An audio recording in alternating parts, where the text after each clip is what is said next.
Gotta install this. I'm gonna go right here. Probably gonna just eyeball it. Get the holes evenly spaced out. Right, you see it? Welder's eyes, aka Allied Trades now. Ink custom. Oh yeah. Shout out to Patrick. I use my trusty drill, Black & Decker. Cord, not cordless. I know it's 2022.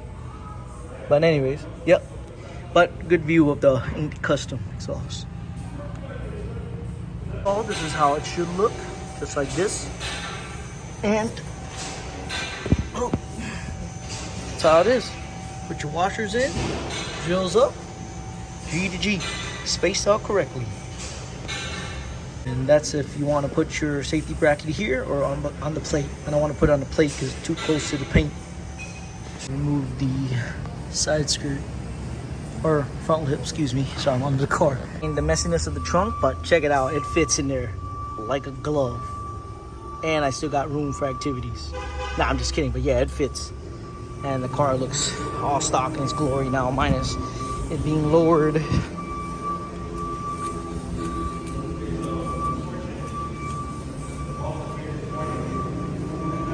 So, yep. And the bracket. Right there. All right, here you see it. Looks good. Well, catch y'all next time.